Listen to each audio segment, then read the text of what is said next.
Gary Gergany. Here. Rod Height. Here. Matt Kessler. Here. Larry Lenz. Yes. Sharon Ongman. Here. Robert Orman. Here. Gary Patterson. Here. Derek Piercy. Here.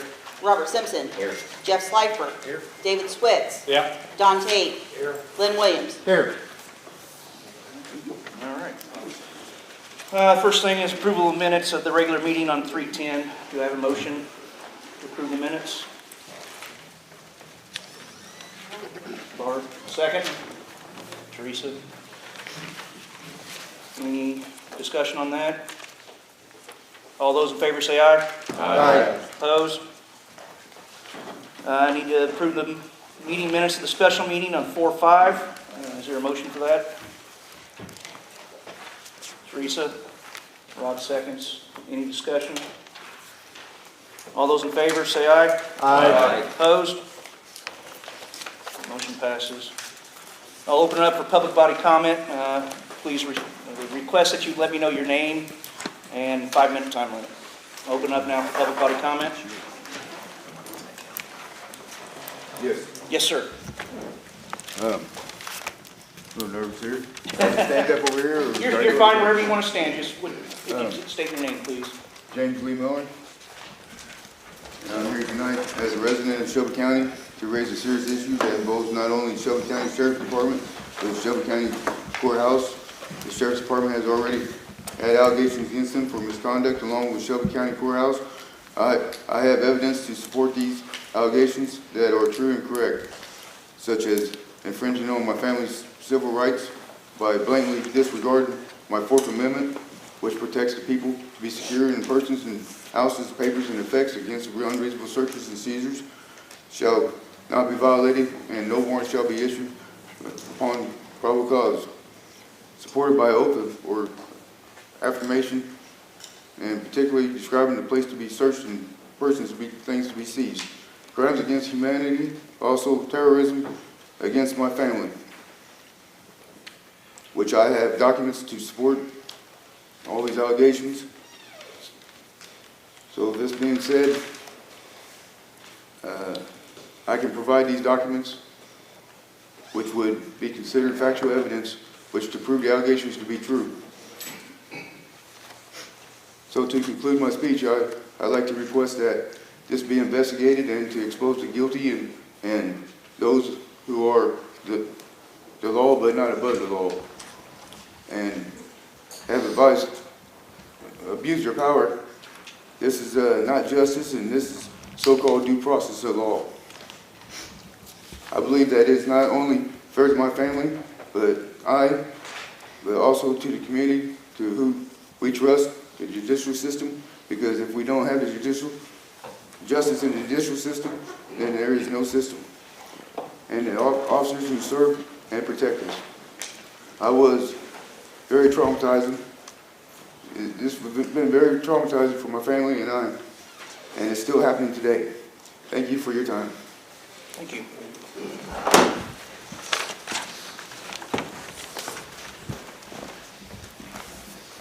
Any other public body comment?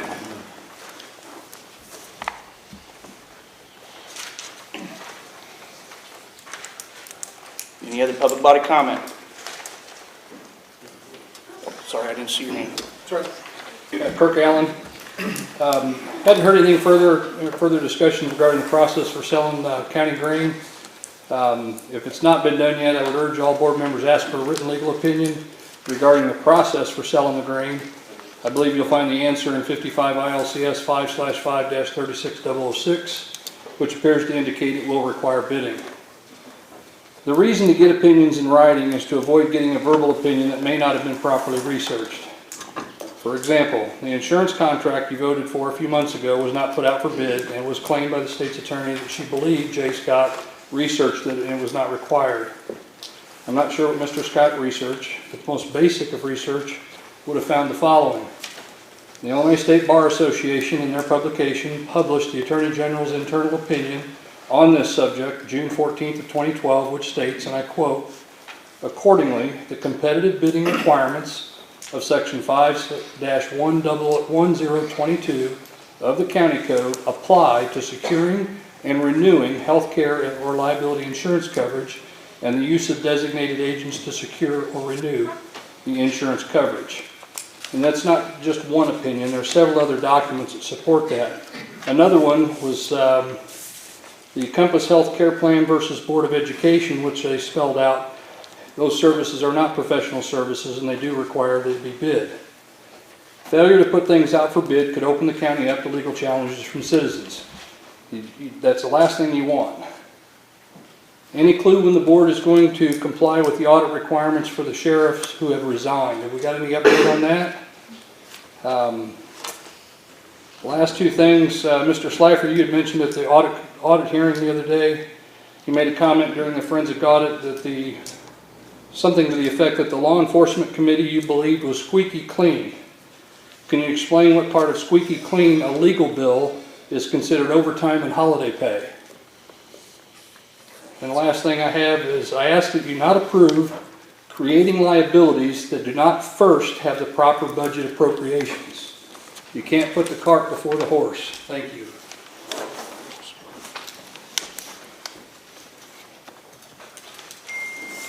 Any other public body comment? I just have a reply. I talked with Jessica earlier this week about the audits, and Whipfly has been contacted. I believe the sheriff is working with them to try to get those. So there is some follow-up on that, because I was going to email them and see, since, like Barb suggested, we hired a county auditor, why don't they just do it? So I think Brian's working to tie up those loose ends, and hopefully we can move on from that. Thank you. Any other public body comment? Kevin McKittrick. I want to talk quickly about this county farm issue. It's been going on a long time, pretty hot topic. And Nicole has said here for over a year now that the county can lease this farm and that the board has the authority to do so. But now on March 10th, in her arguments before the House Committee in Springfield, she states that the statutory authority was lacking and we needed this amendment to give that authority to the counties, all right? So now this is a complete 180-degree switch from previous advice to this board, okay? Well, what happened? You know, what changed? I don't know. I hope someone on this board would ask her to explain that. She needs to clarify this. And I say this because of all the division and animosity that this topic has created. There's some pretty deep wounds related to this matter. And this huge wrong that has been perpetrated on all the voters, the record needs to be set straight and the facts need to be told to these voters. So now with the voters and the board members following her advice, you know, you've basically been sowing the seeds of misinformation for well over a year now. And actually it gets worse, because once the voters have been told that we can lease this farm, and then they say, well, why ain't we done it? Why is it sitting idle? Well, that's where we drove the wedge a little bit deeper, because then we had to start pointing fingers and blame on individuals and board members. I think that, because only now we realize that her opinions and advice was incorrect. And one example of this was at the May of the 2021 meeting when the full board voted on leasing this farm. And board member Kaufman, you weren't the chair then, but you stood up over here and you turned and faced these 8 board members and you pointed your finger and shook it and scolded them as to what a travesty that it was. And that they had sat for months and did nothing because they didn't have counsel. But now we had, quote, great representation, quote, damn good representation, and you couldn't understand why these board members was not following her advice. And then you said that you thought they were smarter than that. Well now, that aside, I truly believe, Brian, that you and a lot of board members, you know, took the position you did based on the counselor's advice. She had said this was awful to do so, and I think that's what your intentions were based on. But, you know, she was wrong, period.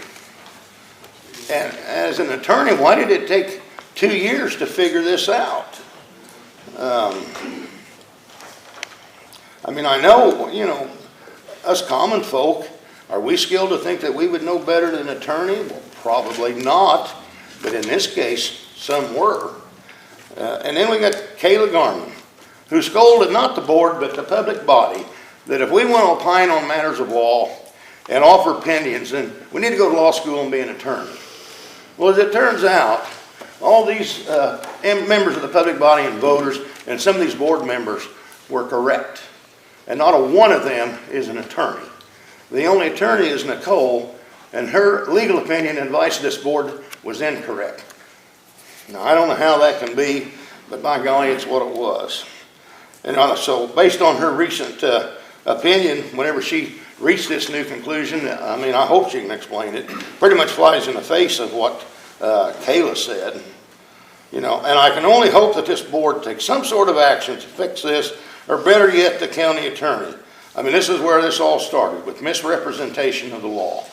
And I don't know why it would take that long. We had board members and members of the public that have known it for over 2 years. So you know, whether she's inept or she's got an agenda or something, she just, you know, she couldn't bring it on. And I hope this board insists that these facts be presented to the voters. Whether she makes a prepared statement or they put it in the newspaper, and maybe, just maybe, some sort of healing process can begin. And because this whole issue of leasing this farm is no more than two separate groups of people with opposing positions. And one group took the time, made the effort, due diligence to do the research, read the case law and attorney general opinions, and it became crystal clear, maybe as much as 2 years ago, that the law would not allow this custom type, or not, cash renting or crop sharing. And then the other group, I mean, they must have done very little research, if any, and they didn't look much at nothing. They just took the advice of the attorney. You know. Well, your time's up. I'm sorry, sir. That's pretty much all I had. Okay, thank you.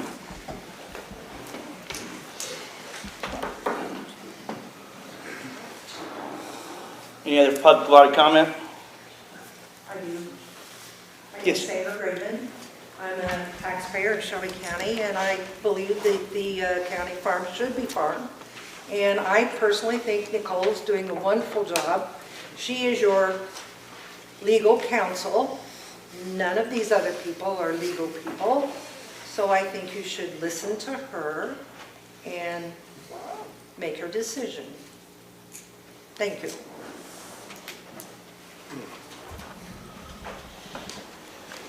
Any other public body comment?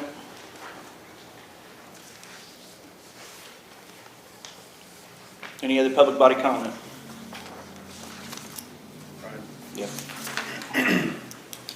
I just have one little note to make before we have discussions on the agenda, but in my hand here is a revised version of the custom farm agreement with a couple different spots in red. And I just want to make a point that, you know, I voted no on this in the committee, and I got blasted for it. And it was just proof in the pudding, since there's amendments in red here that there was changes after the fact, and the accuracies weren't all there. So, was I wrong in voting the way I did? I still don't think so, but we'll get into the discussion of the nuts and bolts of it later on. So that's what I want to say about that.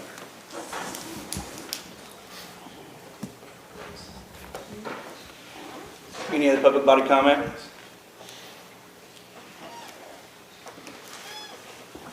Any other public body comment? Any public body comment? All right, seeing none, we'll move on to number 5, Jesse McCluskey with the County Director of U of I Cooperative Extension Service.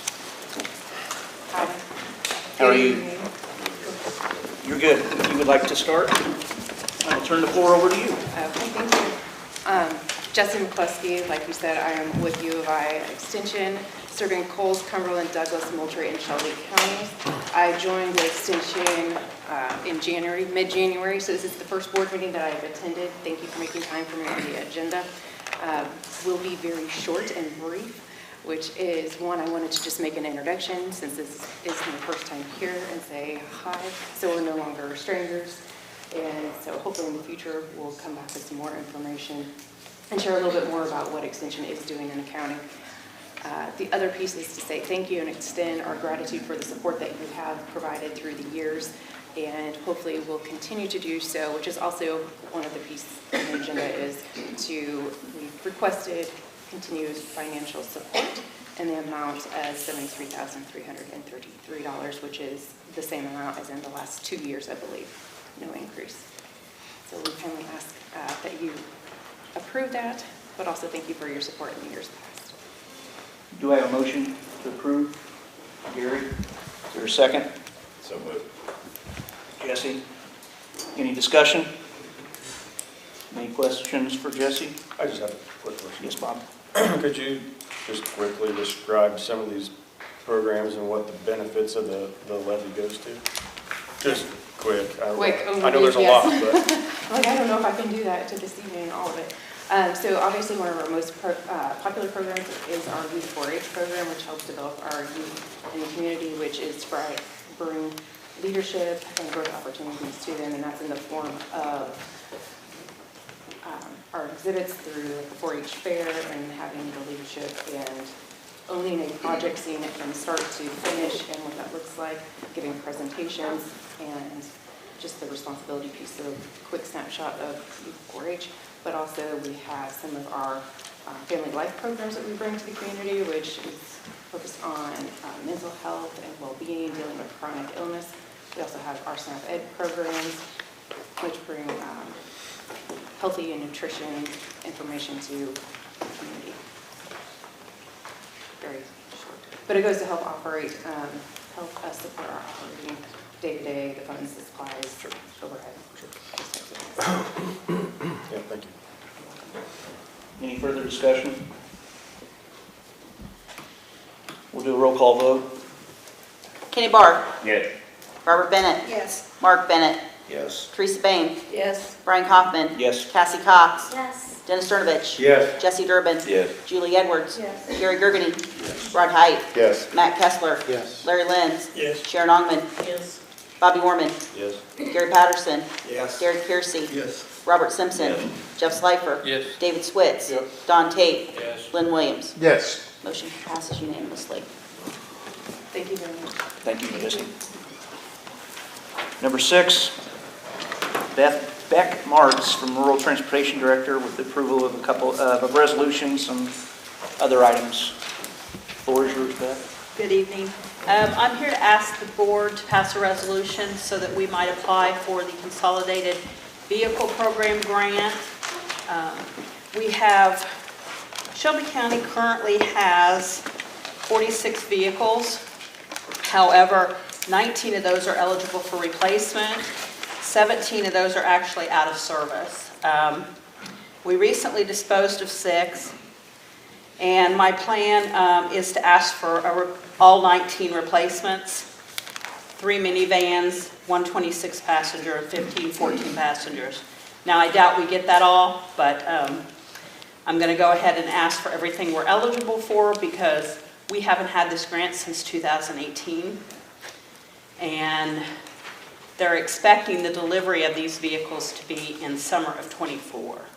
And I think based on when we received the 2018, that's probably a pretty conservative estimate. I wouldn't be surprised if it lasts longer. So I don't think we'll get them all, but I would like to ask for all of them, just for future planning. The 17 that are inoperable will be auctioned off once we get the IDOT liens released, and any money generated from that auction goes back into the transportation fund. Do I have a motion for the, I have a question. can we get a motion first? Okay. I'll make it. Is there a second? I'll second. Okay, now you may ask your question. Okay. Thank you. My question is, this is going to be for next year's budget or for right now? It's actually not in a budget. This is It's a money, grant. it's federal and state money grant that comes directly. They purchase the vehicles and then just give the vehicles to the county. So there's no monetary money exchanged. Okay, so we don't have to worry about appropriating funds? No. Okay. That's an easy vote. Any other discussion, questions? I have a question. Yes, Gary? In your letter, it says you have 5,310 vehicles. How big of an area are you in? 5,310. Yeah, that's what it says on the. Oh, those are cover of the document. 5310 vehicles. That's the funding source. Oh, I think Yeah. you, and that's what I thought. How big of an area are you in? Thank you. Sorry, I should have specified that. You're just used to dealing with tractors. I know, we don't need 5,310 of those. David? What are you gonna do with the vehicles when they get replaced? They'll go into service. The vehicles we're replacing, we'll take this, we can still use them even though we apply for a replacement if they're in operable condition. However, like I said, 17 are not. So those will be auctioned off. Any money generated will go back into the transportation fund. What deems operable and inoperable? The cost really, if they're cost effective to fix, we look at the mileage on them, the years, what IDOT considers their useful life, and what it might cost to repair them to get them in road condition, in a safe operating condition, and if it's not cost effective, then we put them out of service.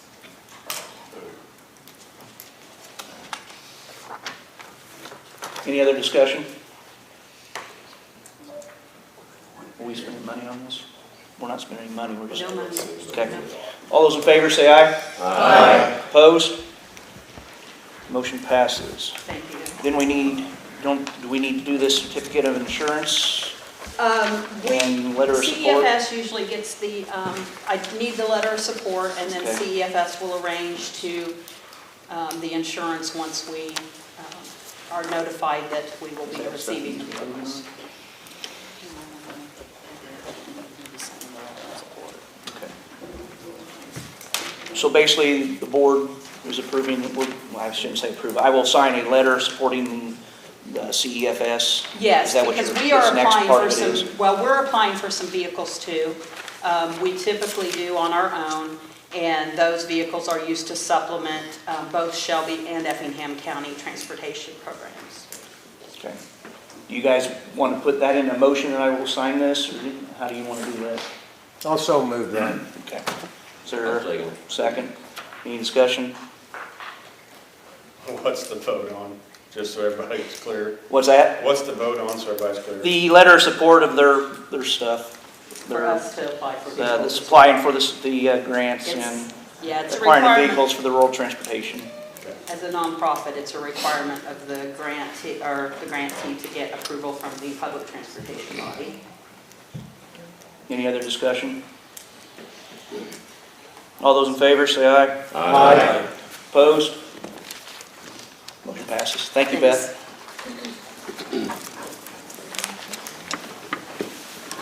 Next up, number 7, Jeff Slifer, Farm Committee Chair, discussion and vote on resolution for contract with Stu Fox. Okay, I'll kind of refer to this as the stew plan, and I'll kind of tell you the nuts and bolts. We'll go with the bolts first. Stu and others has volunteered, no charge to the county, put the crop out and take it in. Plant harvest both. The seed's going to be provided by Paul Corzine and Stein Seeds, no charge. Application provided by FS, no charge.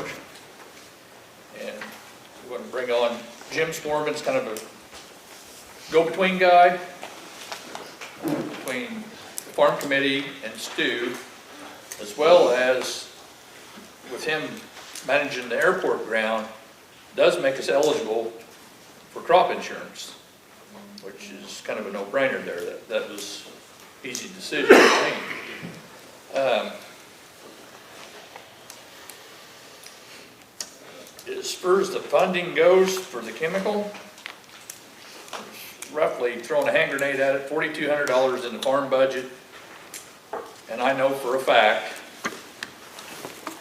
which this chemical cost was going to be roughly $7,000. There's more than enough in donations that's covered.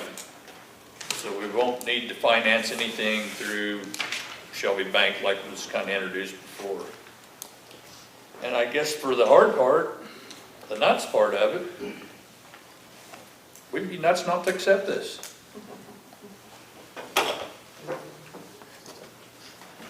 Do I have a motion? David, is there a second? Any discussion? 100% free. As far as, What we're talking about, just what you said about the. we're gonna have to pay for chemical. The crop insurance will be in next year's budget. And the chemical is gonna be about $7,000. Correct. Yeah, with the donations, we're well over that. Oh, Yeah. it's free then. Yeah. Well, we're gonna use approximately $4,200 that's left in the farm budget to help defray some of the cost of the chemical. I've been And then the pledged, remaining amount would be, I believe it's been covered by donations from county people. I've been pledged more money after tonight. So where we end up there, I have no clue. But as of now, we're covered. So to clarify, this point here that says resolution to borrow funds is no longer applicable? What you're referring to is the resolution there, yeah, we'll tend to that when we get to it. There won't be no borrowing any money. Okay, and Yes, Sharon. and we have about $4,300, I think you said, in the budget towards the chemicals that we need. Correct. And we're allowed to take the donations for the rest of it?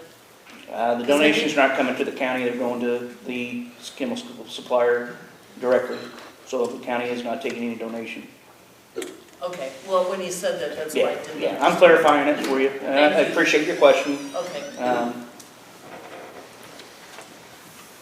Because I know nothing about farming, so this covers also the cost of when the crop is harvested and we go to sell? We've got $0 in this crop. Well, I won't say $0. So like hauling, I mean, That's do you do that? Stu's Do you providing, haul all that? Stu and others is providing that.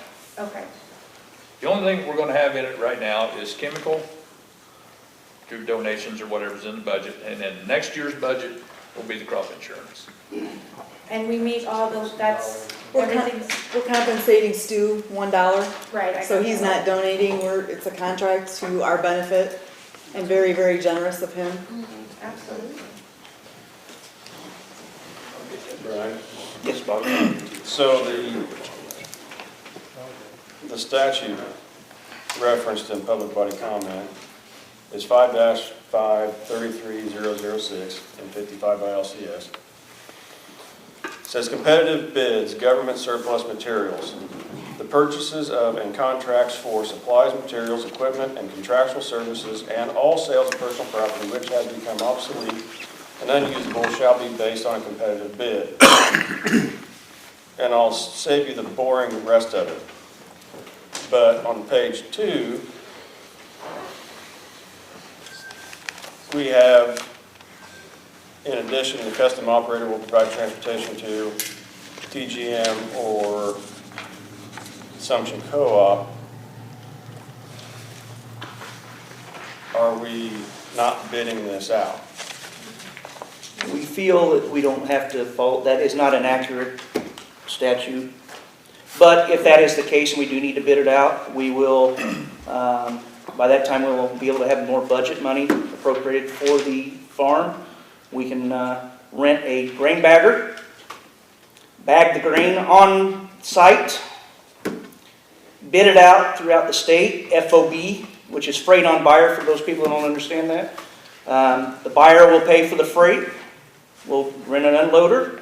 We'll load it in their semis. They take it. It's bid out, then it would be compliant if it comes down to that point.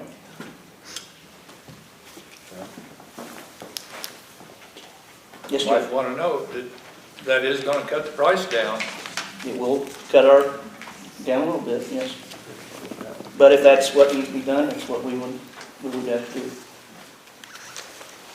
Gives us some time. We've got another plan in place if we so need it.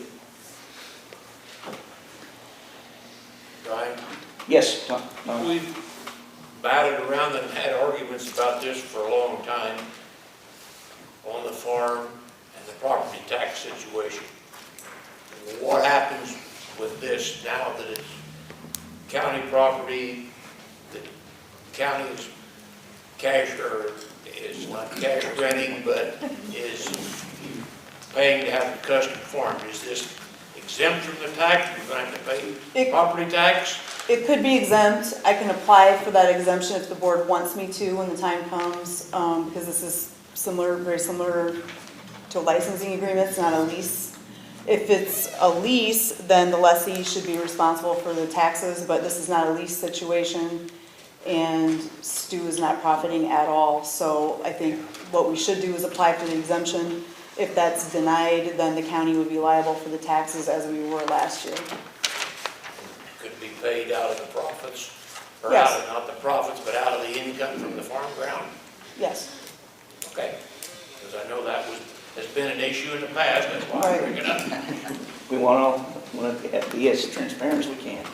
Yes. Jeff, could you explain a little on the profits of it, just how that will be handled and where it will go? Will this build a fund to keep the farm going, and what's the plan there? As of right now, the plan is proceeds coming off there, put a budget together for next year's crop, whether it be hopefully contract farming or custom farming, I should say.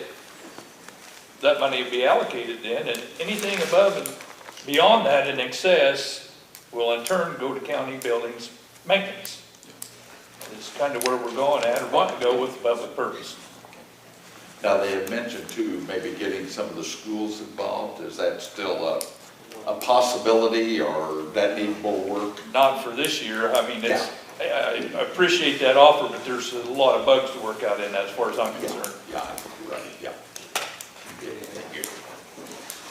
I don't have more questions. Jeff, and I'm asking the whole board too, that's gonna be put on a county farm budget, that money will be in there, so you'll be able to, for next year, to do the crop insurance, and it'll be a special budget, right, or account? Yeah. That's my question, yeah. Thanks. Mark? Has anybody checked in to see if they can actually legally put it in its own account? The proceeds from the sale of grain. I have not yet, no. That would be a topic for next budget year. I have asked it. I will not give you the answer, but you can check on your own. That's the budget committee, isn't it? Yeah, I mean, the next budget year will start September 1st, and that's before the harvest, so. Nobody's voted and decided to put it into a county building fund. That's just an idea that came up. So I know, but that's what you are conveying to the public and all the other members, what the intentions are, which, hey, I think it's great. It's just, it has to be verified. Yes, Don? Kurt talked about sale of the crop has to be bid, and you referenced your idea. Could we get with these elevators, local, like Assumption Co-op and TGM, would they bid a dollar figure above, or a dollar figure based on the current, the board price the day of harvest that would satisfy the bid situation? In other words, if, Sure they could. you know, I don't know, I'm just My personal opinion is yes, there is a bid system in place already, because every elevator has their bid. If it comes to that. I'm we've got time on that, we've got trying to growing make sure season. we're doing it according to. Yeah, we got a growing season to work that out. We don't have a lot of time to get the crop in the ground. and after that, we can work out that other side of it if it comes to that. Derek, sorry. Well, you know me, I like to read laws. My question, I guess, is what statute grants the county authority to do the custom farm plan, or whatever you wanna call it, I guess. Where's that outlined at? It's in the resolution 55 ILCS 5/5-1005, paragraph 3, that the county has power to make all contracts, do all other acts in relation to the property and concerns of the county necessary to the exercise of its corporate powers. And then paragraph 1 is that one of their corporate powers is to purchase and hold the real and personal estate necessary for the uses of the county and to sell and convey any personal estate owned by the county. So the personal estate would be the crops and the real estate would be the farm. So the same statute we've been talking about over a year now, I guess. I mean, that was the same statute I talked about last March, 2021. That's where the authority comes from, it's in the resolution. I do want to remind everybody, if we sit back and do nothing again, spray down, burn down from noxious weeds, throwing a hand grenade at it, it's gonna be $6,000. So keep that in mind. Let's vote. Any other discussion? We'll do a roll call on this. Yeah. Kenny Barr. Yes. Barbara Bennett. Yes. Mark Bennett. Yes. Teresa Bain. Yes. Brian Kaufman. Yes. Cassie Cox. Yes. Dennis Sturdivich. Yes. Jesse Durbin. Yes. Julie Edwards. Yes. Gary Gergany. Yes. Rod Height. Yes. Matt Kessler. Yes. Larry Lenz. Yes. Sharon Ongman. Yes. Bobby Warman. Yes. Gary Patterson. Yes. Derek Piercy. Abstain. Robert Simpson. Yes. Jeff Slifer. Yes. David Switz. Yes. Don Tate. Yes. Lynn Williams. Yes. Motion passes 21 ayes, 1 abstains. Is Mr. Fox here or not? Yeah. Where is that gentleman? Could you stand up, please? Have Jim stand up too.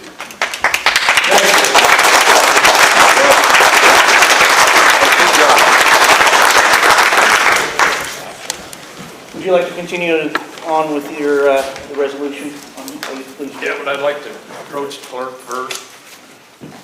50 cents from me and 50 cents from Dave Switz. Stu's contract's paid in full. I want to put it on record. Thank you.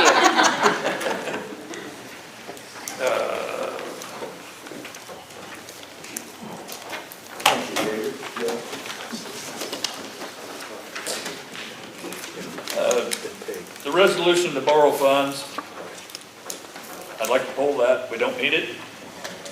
We need it. And the resolution for Jim Swarman, your crop insurance, that's kind of a must. It falls hand in hand with what we just passed. We owe Jim a big thank you for stepping up to the plate for that.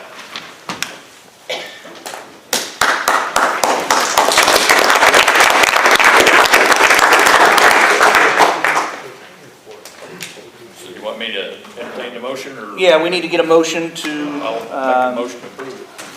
okay, is there a second? Second. Any discussion? Yeah. What was the rough estimate on crop insurance? 22, 25, and that throwing a hand grenade at Somewhere. it. That included replant and prevent plant, and I think hail was included in I that. believe hail was in right? there. Have I got my Roughly numbers? 2,500. Okay, thank you. And to, I'll say this, to be able to insure this crop, whether it's through multi-peril, well, multi-peril, to have multi-peril on this crop, this is the only way we can obtain multi-peril insurance, is to piggyback with Jim on the airport farm ground. Multi-peril, you have to have your application in by March 15th. If you're going to have any crop insurance, that deadline is already passed. So this is a good way to obtain that insurance, because he's already got his in there, and if he's doing this here, that allows us to include ours. Any discussion?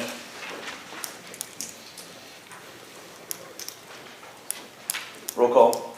Kenny Barr. Yes. Barbara Bennett. Yes. Mark Bennett. No. Teresa Bain. Yes. Brian Kaufman. Yes. Cassie Cox. Abstain. Dennis Sturdivant. Yes. Jesse Durbin. Yes. Julie Edwards. Yes. Gary Gergany. Yes. Rod Height. Yes. Matt Kessler. Yes. Larry Lenz. Sharon Ongman. Yes. Bobby Orman. Yes. Gary Patterson. Yes. Derek Piercy. Yes. Robert Simpson. Yes. Jeff Slifer. Yes. David Switz. Yep. Don Tate. Yes. Lynn Williams. Yes. Motion passes 20 yes, 1 abstain, 1 no. Mark Bennett. All right, number 9, Steve DeWitt, Highway Engineer Report.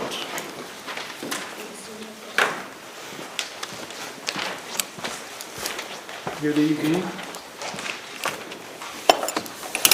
Tonight I have 4 50/50 petitions for aid with some townships. I have 2 resolutions and some highway department updates. I'll start off with the 50/50 petitions. Each one are separate motions. Okay. First is from Rose Township. They've petitioned us for a 50/50 on, I'm going to talk about the roads more commonly known, 1125 North and 1700 East. This would be for replacing a 72-inch by 40 CMP. They petitioned to go 50/50, so the estimated cost is $11,500. They would be responsible for 50% of that. Do I have a motion? Gary, second. Larry, any discussion? All those in favor? Aye. Sorry, did I miss a discussion? That's all right, I'll get you the next one. Okay. All those opposed?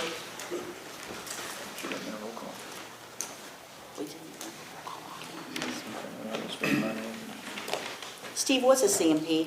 That is a corrugated metal pipe. Okay, So it's okay. features. Is that like a culvert? Yeah, exactly. Yep, I'm sorry.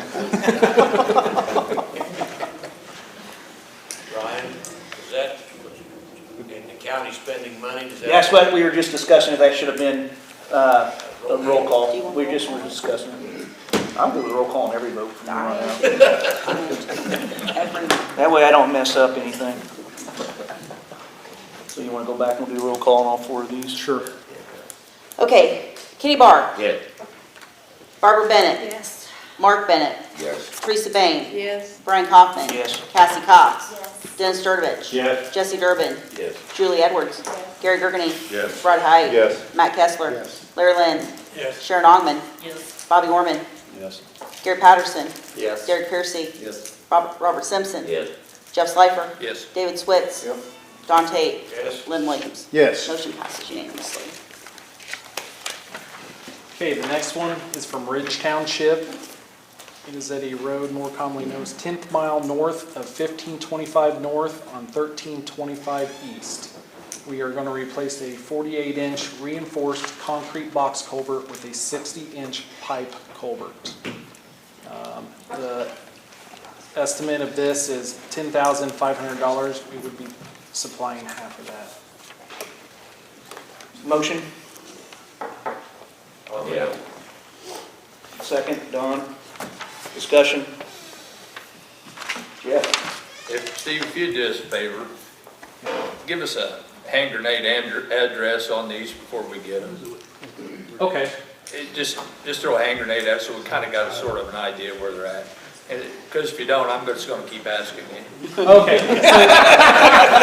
Okay. So we'll do that for the next. Yeah. Okay. no Okay. worries. I know, used to in the past, we did section numbers and stuff. I don't think a lot of people really follow section numbers. That's why I kind of went with road names. Hopefully maybe. I think Jeff would like a road name plus maybe, you know, how far away from what Okay. town it is or something like that. Is that what you're kind of looking at? Yeah, just hand grenade the road address. Okay. Okay. 4 miles away. Any other discussion? David? So you're replacing the culvert to take the place of the box structure? Correct. So you'll restrict water flow? No, so that's why you calculate the surface area of what the flow would be going through, and you're going to do an equivalent pipe size, so you're not restricting that flow. You're taking a box, now you got to make the equivalent of a circle, so. Just do that because it's cheaper. Correct, correct. Any other discussion? Roll call.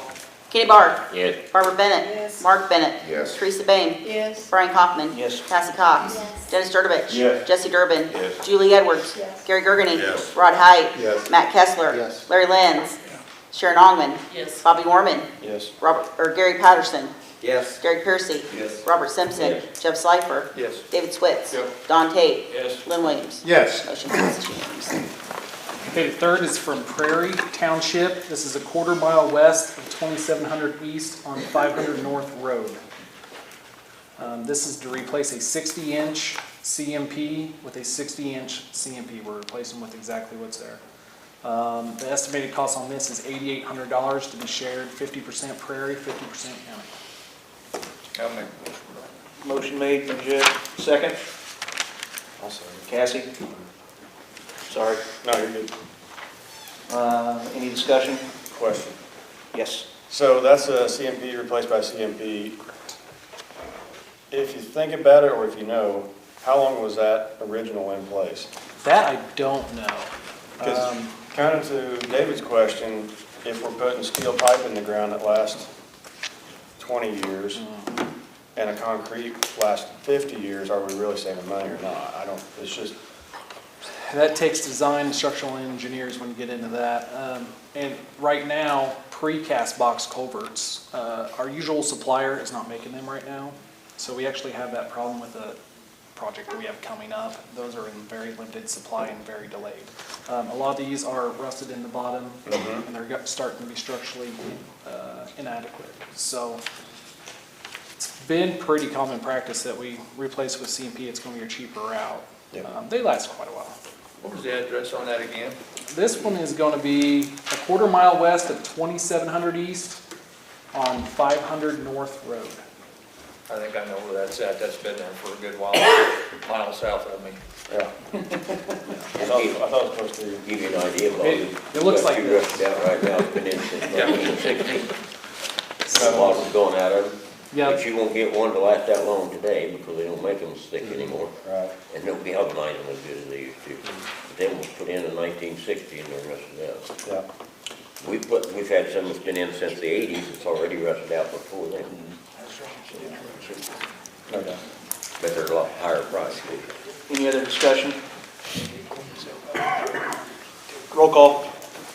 Kenny Barr. Yes. Barbara Bennett. Yes. Mark Bennett. Yes. Teresa Bain. Yes. Brian Kaufman. Yes. Cassie Cox. Yes. Dennis Sturdivich. Yes. Jesse Durbin. Yes. Julie Edwards. Yes. Gary Gergany. Yes. Rod Height. Yes. Matt Kessler. Yes. Larry Lenz. Yeah. Sharon Ongman. Yes. Bobby Warman. Yes. Gary Patterson. Yes. Derek Piercy. Yes. Robert Simpson. Yes. Jeff Slifer. Yes. David Switz. Yep. Don Tate. Yes. Lynn Williams. Yes. Motion passes unanimously.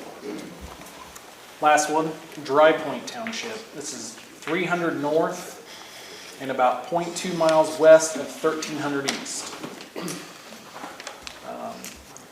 At this, we are replacing CMP with a 6.1 foot by 8.8 foot arched CMP pipe culvert. The estimated cost on this is $16,111 to be split 50-50 between the township and county. You got a motion by Barb. Is there a second? Yeah. Sharon? Sorry. Kenny. Any discussion? Roll call. Kenny Barr. Yes. Barbara Bennett. Yes. Mark Bennett. Yes. Teresa Bain. Yes. Brian Kaufman. Yes. Cassie Cox. Yes. Dennis Sturdivich. Yes. Jesse Durbin. Yes. Julie Edwards. Yes. Gary Gergany. Yes. Rod Height. Yes. Matt Kessler. Yes. Larry Lenz. Yeah. Sharon Ongman. Yes. Bobby Warman. Yes. Gary Patterson. Yes. Derek Piercy. Yes. Robert Simpson. Yes. Jeff Slifer. Yes. David Switz. Yep. Don Tate. Yes. Lynn Williams. Yes. Motion passes unanimously. Next on the agenda is the credit card resolution with the recent retirement of Alan Spesser. His name was unfortunately on the card with the Shelby County Highway Department, so we're no longer able to use that. So I need to come up with a resolution so that we can apply to Shelby County State Bank and get a card of our own to keep using. This card we use for miscellaneous shop supplies, online services, as of like our programs on our computers, if we have subscriptions to that. Also meeting registrations and hotel reservations and such. So we use it quite a bit.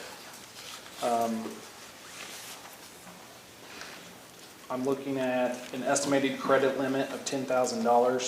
I think the last one was higher than that, but looking at the historic high of what we have charged on, I think 10,000 will do it. I just need a resolution from the board for that. A motion to approve a resolution. I'll make it. Bob, second. Jesse. Any discussion? Sharon? Do we have a countywide policy on how we handle credit cards as far as limits or who's able to use? And I know you told us what the credit limit was or what you need. Yeah. You know, is there a county policy on how those are handled? I can't answer that. Not to my knowledge. Do we need to create one? I mean, There's so much stuff ordered online anymore, stuff done online that you gotta pay for. You about gotta have it.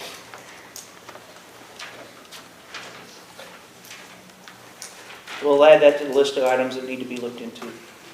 This credit card is strictly used by the highway department, correct? Correct. It's paid for out of highway department, Correct. general fund, their Their fund, budget, so. yes. Yep. And so therefore, my opinion would be the county,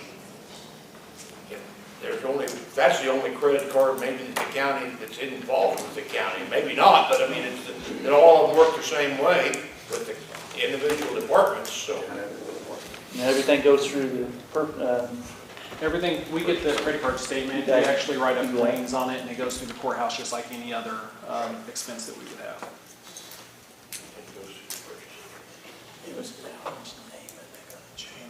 any other discussion? All those in favor? Aye. Aye. Opposed? I thought that was a money type thing. He's not spending money on that one. He's just getting approval for. It's just the ability to obtain. Yeah. The next resolution is a funding resolution for the Shelbyville Township Bridge replacement. That's hoping to happen this summer. This is basically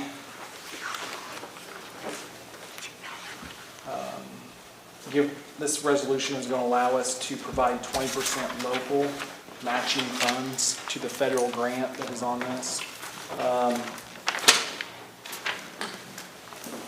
It's going to be 80% provided by the Surface Transportation Block Grant, which is the IDOT Bridge Grant. And then we will match 16% with the Township Bridge Program. 2% is going to be county. We're going to be responsible for 2% of this bridge. And the township will be responsible for 2% of this bridge. So this resolution is just what's needed for IDOT to go ahead and obligate 20% of our local match. Have a motion? Jesse, is there a second? Oh, Any discussion?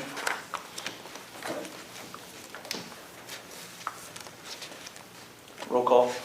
Kenny Barr. yes. Barbara Bennett. Yes. Mark Bennett. Yes. Teresa Bain. Yes. Brian Kaufman. Yes. Cassie Cox. Dennis Sturdivich. Yes. Jesse Durbin. Yes. Julie Edwards. Yes. Gary Gergany. Yes. Rod Height. Yes. Matt Kessler. Yes. Larry Lenz. Yeah. Sharon Ongman. Yes. Bobby Orman. Yes. Gary Patterson. Yes. Derek Piercy. Yes. Robert Simpson. Yes. Jeff Slifer. David Switz. Yep. Don Tate. Yes. Lynn Williams. Yes. Motion passes unanimously. The last thing I have for you guys are updates, just general updates. So I know I spoke about, at the last meeting, about we had an IDOT letting coming up, and we had two major projects we've been looking forward to. One was the county bridge on Westervelt Road, and one is Phase 1 Country Club Road out here. Right. We did have the letting. Powell Paving was the only bidder for Phase 1. They came in at $2,162,746.51. That was awarded to them. That was what? awarded. Do you have a start date on this? No, I don't. See, so they're awarded, I think one of them, I think Westervelt is executed at this point. This one will be executed soon, and then we'll be able to set up a pre-job meeting to get more information for you. Will be this year though? Yes, yes. I think Hal, I spoke to Hal, I believe they're wanting to, probably towards the spring. There will be a little bit of delays on it. Like I said, Box Culverts County Supply over in Charleston used to build those. They're not building them right now. I don't know if it's due to lack of help or what it is. I haven't got an answer out yet, but they're not anticipating to get that till October. So I think most of the road will be built before we can get to the Box Culvert. Thank you. The next project is Westervelt Bridge. That is a county bridge. That's another federal grant bridge. We did have 3 bidders on this one. This one was awarded to Depew and Owen Builders for $939,000 and $488. They were the lowest bid, and that's who we awarded it to. Were those within the engineer's estimate? Were they close? Okay, so this one actually came in under estimate. Phase 1's a little bit more complicated. It had a little bit older estimate. I believe it was from 2018. Since then, we've had COVID. We've had increase on steel, gas prices by 2 minutes, which is all your asphalt. And another unique challenge on this project is a lot of earthwork. We're widening the road, so we have to do a lot with the ditches. It's not as simple as borrowing X, bringing it in with a dump truck, putting a D6 in the ditch, and just with GPS blade and going. They're actually going to have to get some specialized equipment to do it. They're going to get an excavator with a GPS bucket on it. It's going to be very time intensive. So we did have a higher bid on the dirt. Of course, your asphalt was higher. And there's a few other items. I think mobilization was higher because they included their traffic control in the road mobilization. So with today's, I guess, environment, I don't see where they are too much out of line. They are the only bidders in this area usually for asphalt. We have $1.8 million worth of grant money that's riding on this, and I didn't want to see that stop. And we're going to have phase 2 happen after this if we get the memorandum understanding back from the federal government on it. So I've seen this is probably the best for our county to do it this way and award it and get it going. The extra money will be made up from, we have state matching funds that's coming from IDOT, and we also have RBI money to use, which is Rebuild Illinois. So there's not going to be a lot coming out, there's not going to be hardly anything coming out of our general funds. This is federal and state money basically is what we're using.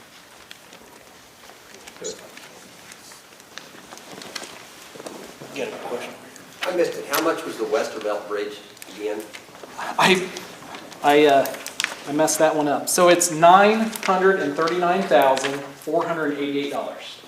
Thank you. Engineer estimate on it was $987,000, so about a $50,000 savings on that. I can't say savings now. You never know the savings until the project's over and find it out.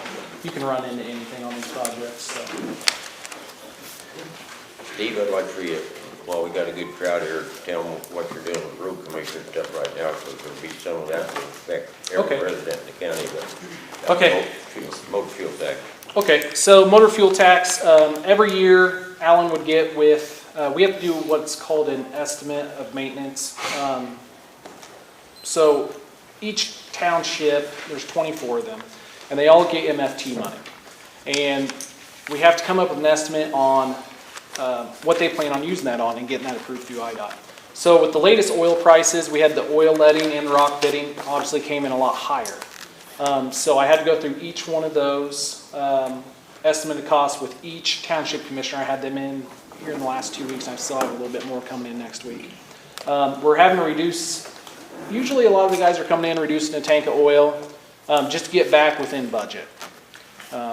Unfortunately, that's just the world we live in right now with the inflated prices. So it's not like what we want to see, but that's what's going on. So, okay. Thanks, Steve. Thanks. Thank you, Steve. Good job.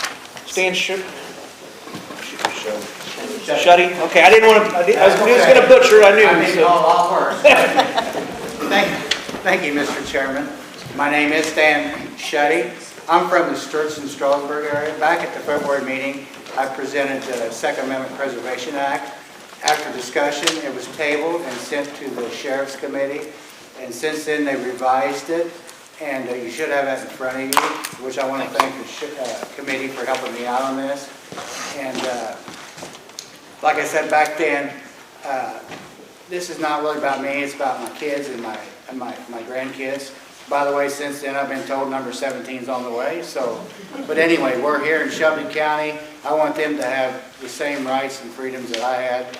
And, you know, during that discussion, a gentleman asked, why do we need this when we already have a Second Amendment? 10 years ago, or even 5 years ago, I would have agreed with you. But the last several years, if you're paying attention at all, our first, second, fourth, sixth, the whole damn Constitution's under attack.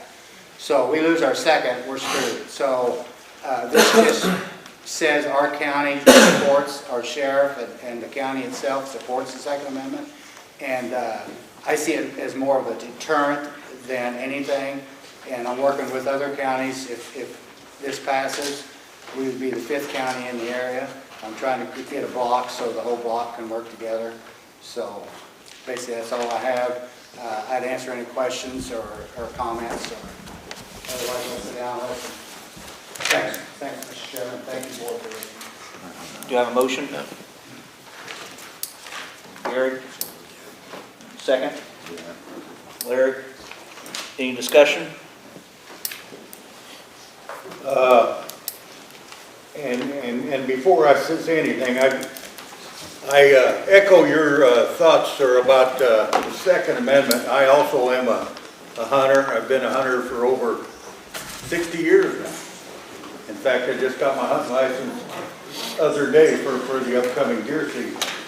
But I've got some problems with this ordinance, in that when we got on this board, we took an oath to uphold the state constitution and the U.S. Constitution.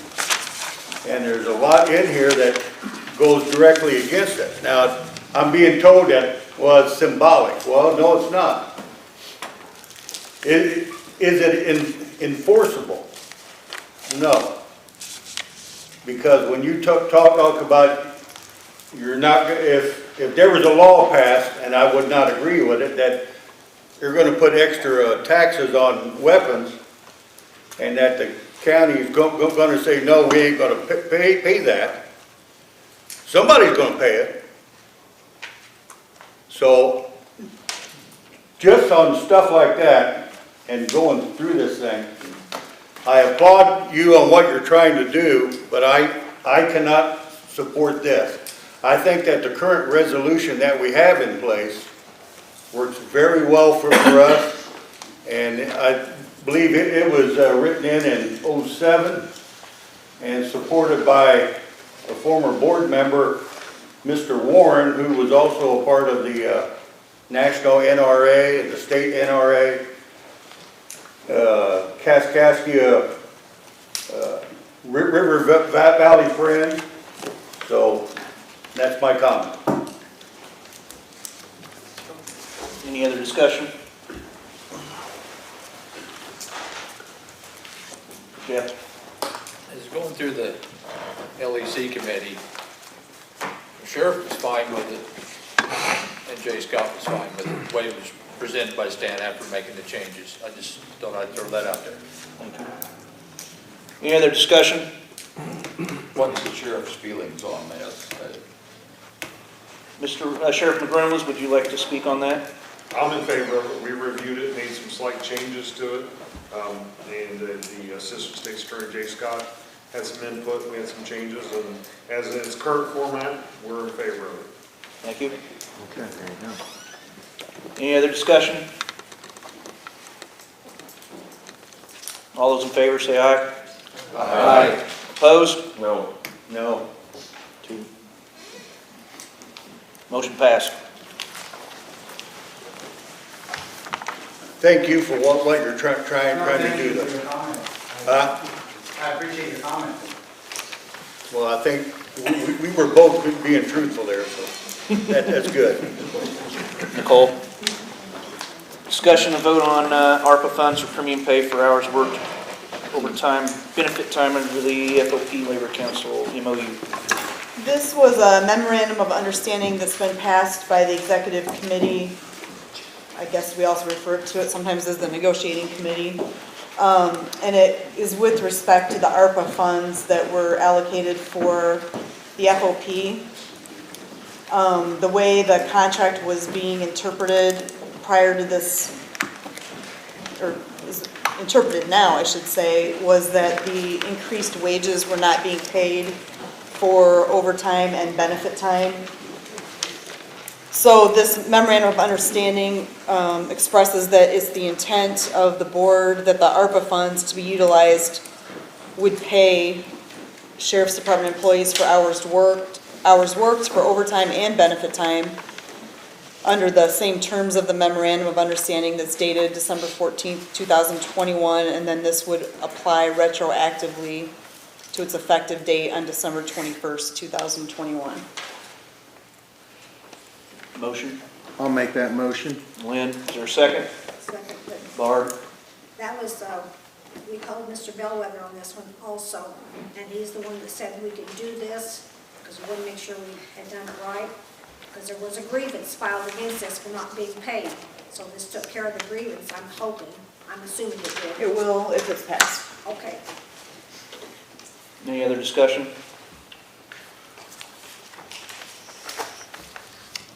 Can I have a comment? I guess it's a discussion. I don't understand why it had to take this long to get this resolved. Why didn't somebody pick up the phone and call somebody and ask them, rather than now have to create all the work to go backwards now and try to make these people whole on what they weren't paid? Most of us weren't aware of it, though, what was going on. I didn't know there was a grievance filed till we got to our committee meeting or whatever. All we had to do is call Mr. Bellwether. Well, that's why I say I don't understand why there wasn't a phone call made. Gary?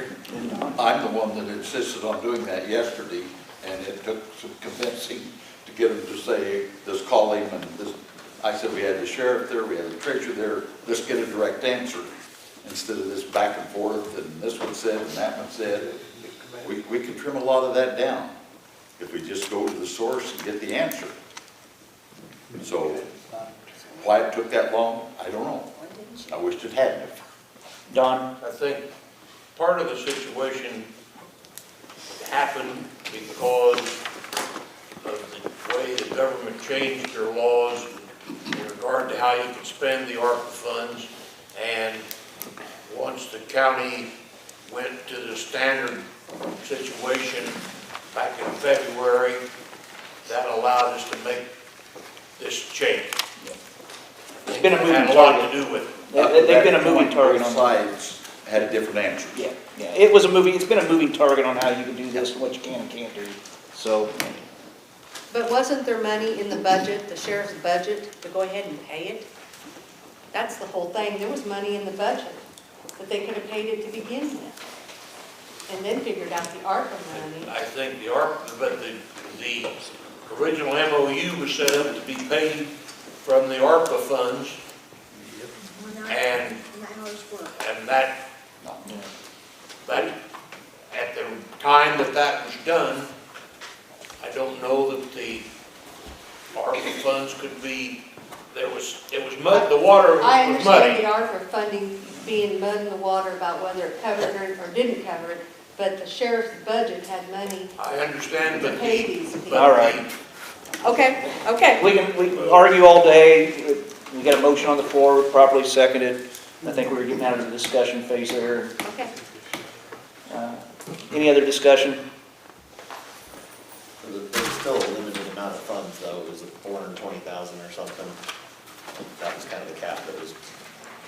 I believe so. Somewhere in that area, it might have been So it's 450. It's still something. using part of that either way. We'll go roll call on this. Kenny Barr. Yeah. Barbara Bennett. Yes. Mark Bennett. Yes. Teresa Bain. Yes. Brian Kaufman. Yes. Cassie Cox. Yes. Dennis Durbich. Yes. Jesse Durbin. Yes. Julie Edwards. Yes. Gary Gergany. Yes.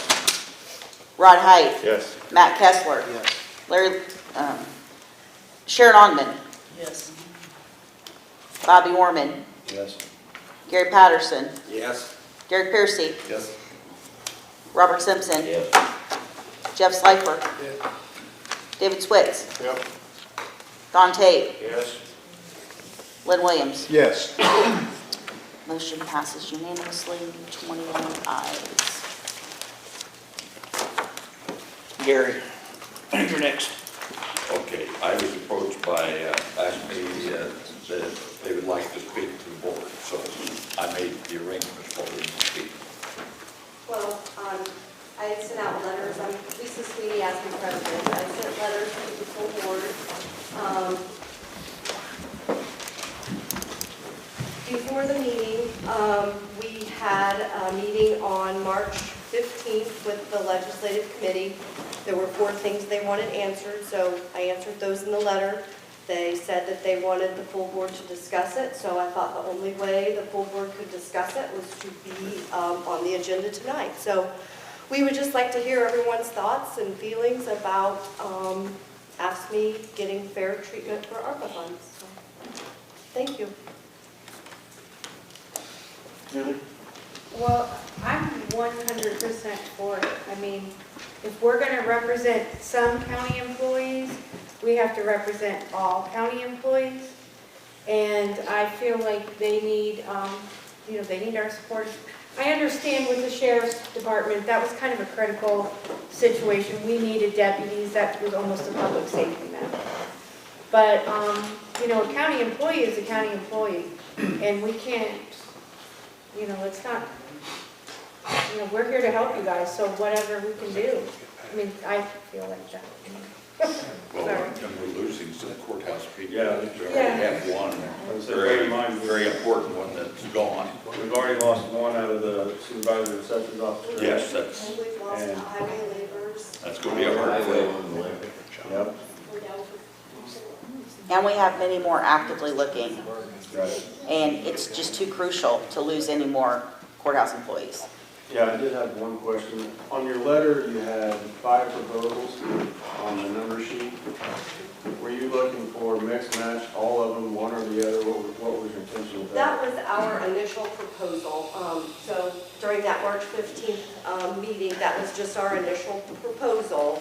That was our first one, and the committee said they wanted, those 4 things answered before they would schedule another meeting.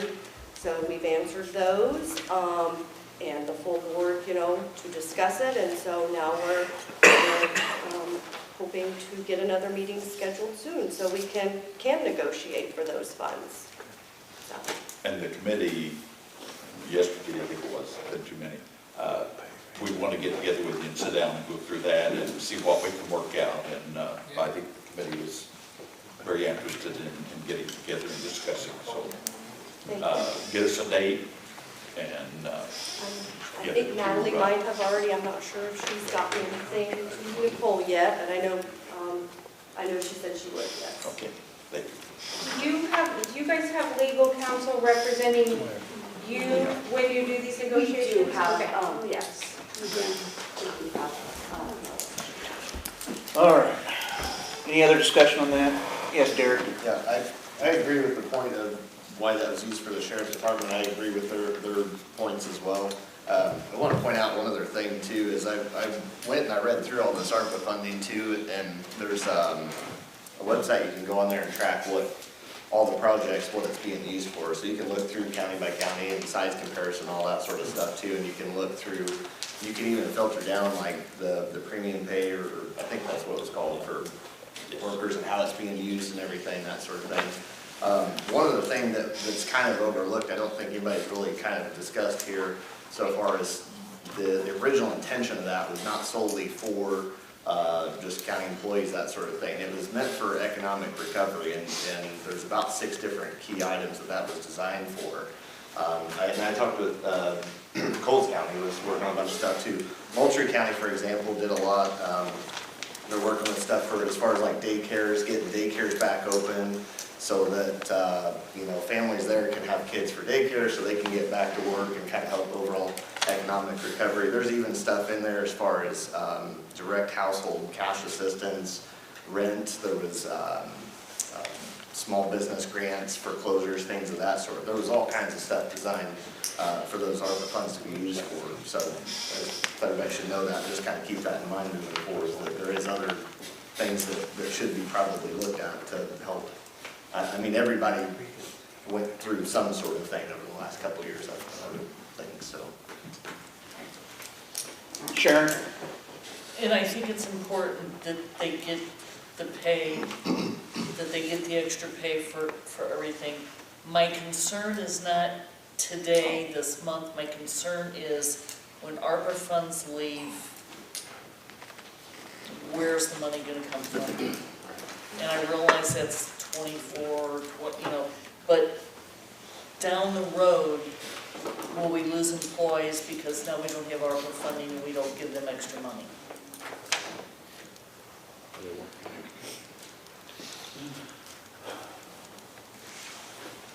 See no further discussion? Gary. Gary? Just a quickie, I'm the same way. I'm glad that you and the committee are making connections, and it sounds like it's going forward, and I think that's good. I also feel we have other places to work on also, and I've been reading emails last week. Does this something have to be done by the end of this month? There's a reporting period of what our progress is. But we don't have to have it all committed by the end of the month? Okay. As far as I... Because I agree, the money needs to be spent a lot of different ways. We have a lot of people that need help on recovery. And this is one of them. Who's responsible for answering Sharon's questions? Is there a committee? I mean, I know, I'm asking, is there? What question was it about where the Where fund? does the money come from to pay everyone when, you know, we don't want to overextend ourselves? So where does that, who answers that question? I would say that would be the negotiating committee when they negotiate the next contract in roughly 2.5 years, 2 years. Okay. And our language in the contract followed the FOPMOU where it said, you know, once ARPA funds run out, then, you know, that's going down. Okay. All right, move on to the next item, agenda. Discussion and vote on resolution to amend the IRMF budget for fiscal year 21-22 in the amount of $250,000. You see the resolution was in your packet. I emailed the treasurer today asking for clarification for what this was about and needed for. I did not hear back from her. I don't know if she was out of the office today or what. She's very good at getting back to me on emails, so I'm assuming something. So I can't say a whole lot about this. I know there was a lump sum we made to, where she states in this, to avoid the interest penalty. It looks like maybe there wasn't enough appropriated for in the budget to begin with. So, anybody want to make a motion? I'll make a motion. Barb? Second.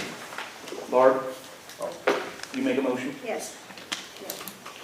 Bobby seconded. Okay. Any discussion? I have questions too about it, because back in January, she asked for like $200,000 initially, and then we never voted on that part of it. My concern is, we've still got May, June, July, and August. You got 4 months left of this budgetary period, and if this $250,000 isn't enough, she's going to be back again asking for more. And I know that there's other people that have had problems with their budget and they're out of kilter and stuff, but they're going to wait towards the end of it to try to figure out how to reconcile theirs. And I just, you know, it was 200 the first time, now it's 250, and I don't understand why all of a sudden we have to do this now. Jessica, do you understand this? Does it have to be done before the end of the budget period and stuff? Well, I do know that normally, I do know that I've had a conversation with the treasurer about this, and I said, in the future, whatever we levy is what you should budget, because more than likely, we are levying what we need for IMRF. So that's $900,000. I think that the lump sum payment and the MOU that was passed in December, there have been drastic increases in, we also had some retirements which create a lump sum that has to be paid. Yeah. So I just think that based on all of that, that's why it's up to $250 now. And you may even see another amendment as we. That's why I'm wondering, can it wait? I mean, will all this be paid? I can't answer that question. Okay. Gary? Jessica, wasn't that to pay off some of our debt, to save on the interest? That was. We've done this before. That the was, last 3-4 years. the lump sum payment was to help delete the echo backlog and save on the interest, because it's like 7.25% interest. Yeah. So. Yeah, it started out about $2 million, I think it was, in that area when we started trying to pay that monster off. And we've had a lot of echo recipients that have since passed on, and so that's, yeah, right. Does she have a deadline? I'm sorry, Gary. Does she have a deadline that these have to be paid? By a certain, does it have to be paid by a certain date that falls before? I know they pay IMRF, every payroll, I believe they do pay IMRF. That's, when you get on the levy side, I'm fine to talk about. When you get on the side that she deals with, that's out of my realm. Gary? I guess I looked at some prior history, and in the last 5 years, we've been over $700,000 every year, and a couple of times we've been over $1 million. And I guess I feel to okay this without coming forward to the budget committee with some numbers and see, like you said, why have we not budgeted the whole $900,000 that's on the tax levy? What's making every year we're paying the extra at the year end amount, and then we're doing an amendment in the summertime, and I think the budget committee needs to look at numbers and have a presentation and deal with this budget amendment like's been done in the past, and deal with everybody on their budget amendments, and then bring that back to the board so we have something to go on other than just the fact we're out of money. All we know now is that account's out of money, but we don't know why. But I know it's not the first year. She just said the MOU and the lump sums caused big drops into IMRF, which depleted that fund, accelerated depletion, and therefore it's short. In the tune of $250,000. And it's happened last year, and it's happened the year before, and we've paid that balance down to save the interest, and then here it is again. It's forecasting too. So if you've got payrolls that you're going to pay out, you can forecast those payrolls to a certain tune, but if you've been depleted on a, we're at 6 months, and if you're at 95% of your budget, then you still got 50% more to go. I'm just throwing out arbitrary numbers, I'm just spitballing here. But anyway, no, the accelerated depletion is what's caused the deficit. That's why it needs to be amended.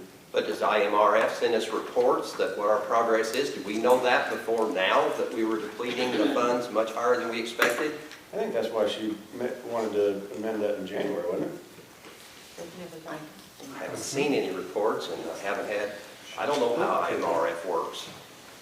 I know what it does, but I don't know how it works, and like I said, looking back the last 5 years, so every year it's went over, so. Every pay period, every employee that is on IMRF, which should be about everybody, that is our contribution as the county. That's part of the cost, right? Yeah. But there must be costs above that, or we couldn't be wrong every year on our budget. Well, like was referenced earlier, if you have retirements that you don't know is coming in budgeting season, then you have 6 retirements that you didn't know were coming. Well, those payouts are bigger, because they're lump sums at the end. What's currently in the budget? 700 and it's all gone. And the tax levy's 900. So there was money there to budget. So I just don't have an answer for it. I guess I feel like it should be tabled. It should go to the budget committee, and I don't think I have enough information to vote for it tonight. Make a motion to table. Got a motion to table. Is there a second? I second that. Gary? Any discussion on the tabling?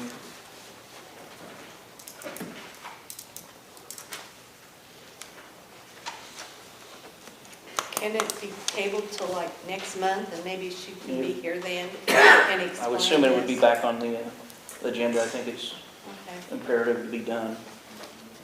Questions can be answered, yeah. Any other discussion on the tabling? So you're voting on tabling the motion. Voice? Roll call? What do you guys want to do? Voice? All those in favor say aye. Aye. Opposed? No. 2, 3, 4, 5. Bobby, Mark, Barb, Gary, and Cassie. Okay, perfect. Is that all? I'm correct on those, right? Okay. Okay. Next one, Bobby, would you like to untable your motion that was made at the last meeting? For the... Yeah, I'll make a motion to untable the discussion and vote on adoption of the community policy resolution. Is there a second on that? Second. Dante? Any discussion? All those in favor of untabling the community policy resolution, say aye. Aye. Opposed? All right, Nicole, I'll hand it over to you. The resolution that's been drafted came from the IRS regulations. And it explains that county employees are authorized to commute to and from work and home in their county-owned vehicles.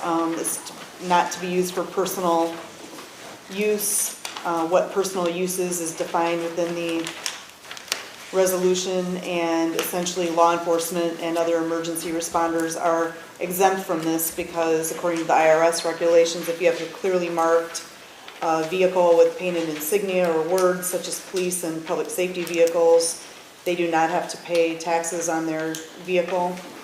For those employees who do have to pay, according to the IRS, for tax purposes, the value of the vehicle is determined by multiplying each one-way commute by $1.50. And then we included in there that the employees that do have to report that would basically report that with their payroll on I guess it should be bi-monthly, we put bi-weekly basis, and report it to the IRS. Wouldn't bi-weekly be every 2 weeks? Is that what it says? Bi-weekly. It should be twice a month, so, I think Steve's put it on every week. okay. But essentially, that's the resolution was based off of the IRS regulations. Got a motion? To approve the commuting resolution? Barb? Kenny Barr seconds. Any discussion?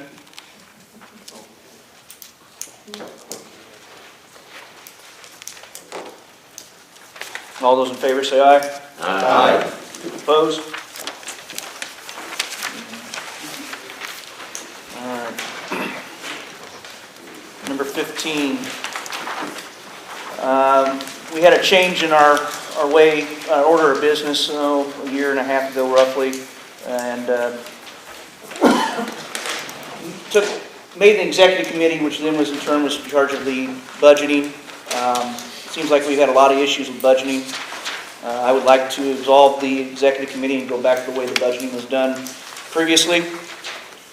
Maybe that will rectify some of the situations we've been having with this budget and not having things budgeted and appropriated in the right way. I'll entertain a motion. Jeff? Make a motion. Is there a second? Any discussion? Yes, Sharon?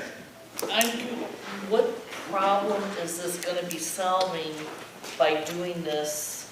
You know, is it streamlining it? Is it, I guess I don't understand why we're making the changes. We made a new committee that was in charge of budgeting and a few other things. It's only met basically for the budgeting aspect of it. We've had all sorts of issues with the budget this year. Things not appropriating the right way, things not done correctly. I feel it would be better to turn that back over to where it was in the past years, which was the fees and salary in the finance committee and the board chairman and vice chair of the board. I think that would be better. You've got all the people that actually deal with the money and the stuff dealing with that. What I would like to see done. I mean, this is discussion. Vote, so. How many total people would that entail then? I mean, how many would actually That'd be on? be 8, 10, 9. Your vice chair chairs your finance. Okay, so it'd be 9. 9? Yeah, instead of, what we had, 5? 5 on the other.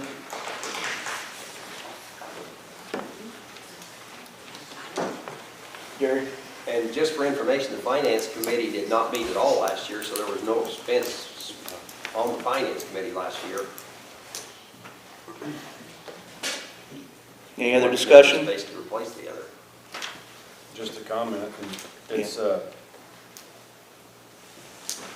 I have no problem with it. It's an actual official formation of the budget committee, and that's why I did what I did last year, was to actually put together an official committee. So, you know, that's all. All those in favor, say aye. Aye. Opposed? Thank you. Nicole? Discussion and vote on the fiscal amended budget from ARPA for window repairs. Yes, this would be a valid expenditure of ARPA funds. There's a situation, I think everyone's aware, that our windows are literally blowing out of the building when it's too windy, and they're falling outside of the building, which could hurt someone or worse. It is an emergency situation because of that. So there's been an offer for a stabilization and inspection of the windows for $30,000. So the first motion would be, or the first resolution would be item 16. We would first have to amend the budget to accept $30,000 of ARPA funds. That would require a 2/3 vote. And then if that's passed, the next item is an actual discussion and vote on the proposal for the courthouse window inspection and stabilization. So it's a two-step vote, a Yes. two-step process here. Okay. Do I have a motion to amend the budget? I'll make the motion to amend. Don, is there a second? Rod Height? Any discussion? Now, this is just a 30,000, sounds like a lot on windows. This is just a very small move to start stabilizing some windows. It's not going to be a big noticeable project. It's going to be very small. All those, have this roll call? Kenny Barr. Yes. Barbara Bennett. Yes. Mark Bennett. Yes. Teresa Bain. Yes. Brian Kaufman. Yes. Patsy Cox. Yes. Dennis Cernovich. Yes. Jesse Durbin. Yes. Julie Edwards. Yes. Gary Gergety. Yes. Rod Height. Yes. Matt Kessler. Yes. Sharon Ongman. Yes. Bobby Orman. Yes. Gary Patterson. Yes. Derek Piercy. Yes. Robert Simpson. Yes. Jeff Slifer. Yeah. David Switz. Yep. Don Tate. Lynn Williams. Yes. Motion passes unanimously. All right. Don, would you like to present your, Okay, I move we accept the proposal by R.W. Keys and Sons for window inspection and stabilization. I'll second it. Jeff, second? Everybody has their, it should have been in the packet, so you can see what they're gonna do and what, everything the county has done. Okay, this firm, R.W. Keys and Son, they're out of DeKalb, Illinois. They were, when we got the word back from the state historical preservation people, couldn't replace the windows in the courthouse, but we had to repair them to use the $250,000 grant. They listed a number of firms that they were familiar with that we might contact.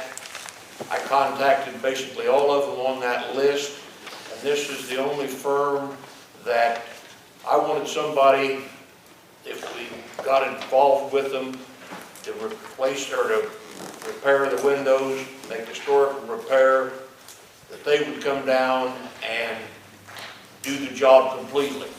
Everybody else wanted us to hire a local contractor to take them down and a local contractor to paint them and all that kind of stuff. So the gentleman from this firm came down, talked to the Public Building Committee, and made a presentation of what their firm is all about. They've been in business, I think, since back in the 80s. Does that sound about right, Teresa? Yeah. His His dad started this. They've been at it a long time.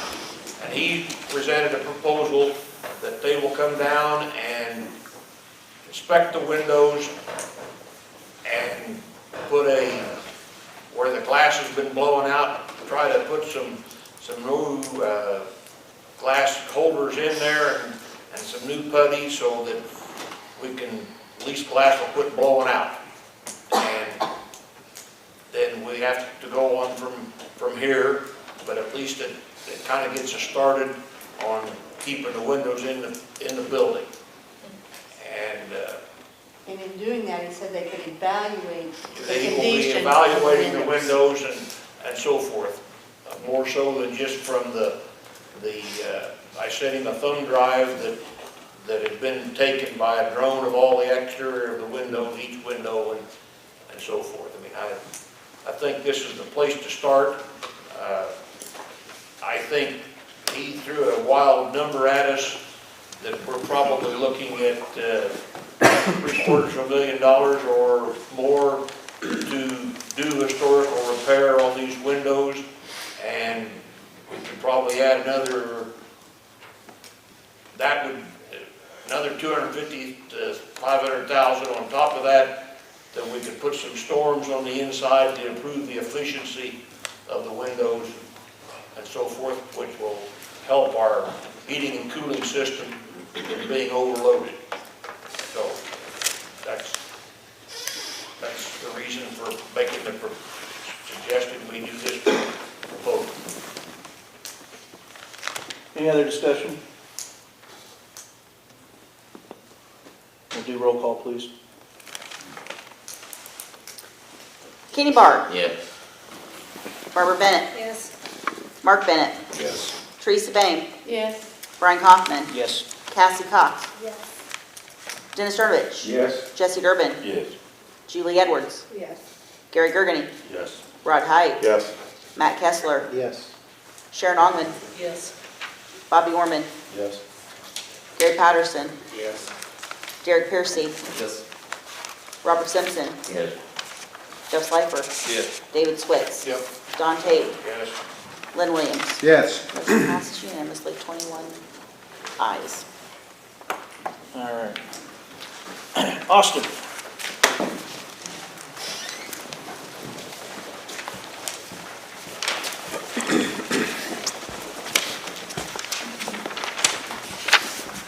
Austin Pritchard, the commander of the Shelby County Dive Team, talked to you back in February, I believe it was. I passed out a revised print of this building we talked about at that time, and you can see on that print how we would propose in the different agencies that would utilize space. And even with that, there is still some space left that could be utilized by the different agencies or other agencies or other offices with the county. I'm back tonight to, there were a few questions that were asked of me back in February. One was insurance. Jessica contacted the insurance company. We'd be looking at $1,500, I believe that's annually, right, Jessica? On that quote, you know, thereabouts, best they could do. So you're looking at that. I was asked cost of utilities for that. The utilities, the worst case the current owner had during a cooling season when it was hot was between $500 and $600 a month. So obviously, if we're using that space for multiple agencies, you know, that cost, we'd figure out how to split that amongst those of us using the space. I'd like to, you know, I'd like to get your input back on this, you know.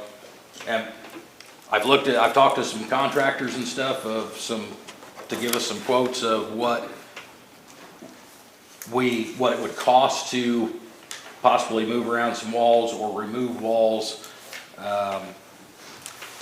add some overhead doors to the center bay. But I'd like your input back, you know, before I start putting a lot of effort into this. You know, if it's not something all of you see as something that's possible, then I don't want to spend that time going forward with it. Or any other questions that you might have, you know, going forward from here that. The county board members asked me they would like to, the board members, some of them would like to go through the building. Could you offer time or get back or email? My email is shelbycountydiveteam@gmail.com, all spelled out. You know, feel free to email me. Jessica's got my phone number, or I can send out an email to everybody and give you my contact information. I'm free any evening. Doug and Walt Spain have said anytime anybody wants to look at it, we can make arrangements to do that, whether it's evening or on a weekend and like that. Sharon? What is the appraised, not the asking price for the building, but have you had it appraised to know what the building is appraised at? The short answer to that is no, it has not been appraised. I've talked to realtors as far as what the going price for this is, and they agreed with what he's asking for it, which is $32 a square foot for 15,000 square, so $480,000. They've agreed with that. That's a fair price for that building. I would think that before you brought it to the board for a vote, you'd want an appraisal. Because we'd need a solid, I mean, and really, you said discuss a possible vote. I'm not in any way shooting you down, but there's no way we can vote on this yet because there's no budget. There's nothing appropriated for it yet. So continue to keep giving us information, but we need solid, we need solid numbers, not just what realtors think. Because they can ask anything. Go ahead. Dave. At the end of the day, who's gonna own this building? The county would. Okay, so who's negotiating buying this building? Well, nobody's negotiated anything buying it. Okay, well, that's the first thing we gotta figure out, who's gonna negotiate this thing? I assume you're not, since you're not gonna own it. The county is, so who in the county is gonna negotiate buying this building? Because you're not just gonna walk up and give him his asking price. You can't do that. Well, So that would it's gotta fall be under negotiated. So county buildings. Are we gonna hire a realtor, or are we gonna, I hate to put the ball on the spot there, but, are you gonna sub somebody out to negotiate this? Are you gonna negotiate? Who's gonna do it? 22 of us, one person's gotta do it. I've got a couple of comments and stuff. I know a lot of us have had discussions about the Arpa money and the use of Arpa money and stuff. And there are some things being talked about with Arpa money. The windows are one thing. There's more to be done with some labor people. And this building, my husband's a contractor, he's retired and stuff, but this looks like a lot of money for a building. But he said you could not touch this building if you had to go out and build this building for this amount of money and get what you're getting in this building. I don't know how the ARPA money you know, I don't know, in this committee here, somehow or another, there's gonna be somebody, I think, in charge of figuring out a budget for that money. And I don't think we've gotten to that point yet. And I agree with you that somebody from on this side of the table is gonna have to negotiate with the owner of that building. And I don't like to give somebody 100% of what they're asking for to begin with either. And only said nobody's buying it, it's been on the market for 3 months. Well, it's not on the market yet. It's not, it's empty, but I don't think it's been given. The owner is ready to sell, and he's been holding off on doing anything with this building at this point because he knew that the dive team and the rescue squad, the coroner, all of these agencies are interested in this. But he's at the point where he's ready to sell his stuff and get the building emptied out and decide whether he's gonna list it with a realtor or what he's gonna do, or sell it himself. Lynn? I think this is a good thing. It remedies for the coroner, for IEMA, you know, Troy, rescue squad, dive team. This is good. This is a good thing. But we need to have a committee, and I guess I'm asking Brian, you to see if you would, in your heart, to find a committee to look into this, negotiate, whatever.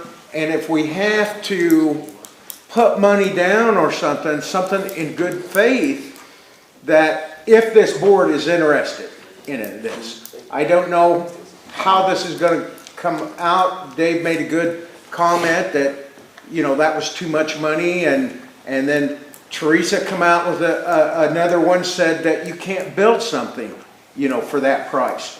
But if we have a committee, somebody to look at it, and also I think this is earnest money if we're going to do that. So Austin and I've had at least 2 phone conversations over this. Yeah. He knows where I stand on this. I think this is something that we need to really seriously consider for the county. I personally do. I agree, I need to be finding a committee, just finding what committee that is. I mean, do I just need to commit, do we need to, which we can't do tonight, but do we need to just form a new committee for a short term that's an Arpa committee? That's what's sitting here going through my head right now. But that's a change of business, which we don't have on the agenda tonight, so we can't do that. Maybe that's something we need to look into next month. I asked Austin, and I said something to him on the last phone conversation about, you know, what would they be willing to allow us to put a little money down on it to hold it for a little bit, just so we can get our ducks in a row. I don't know if you were able to speak to the owner about that or not. The conversation I had with the owner is he would be willing to sit down and talk and come up with some type of agreement. Okay. Which I'm guessing Nicole would need to be involved in that also, you know, whether that's a contract with earnest money involved, that kind of thing. But, you know, he's willing to talk. He would like to see those agencies, the county, you know, purchase this building. What's the taxes on this year? I know, because I asked. Go ahead.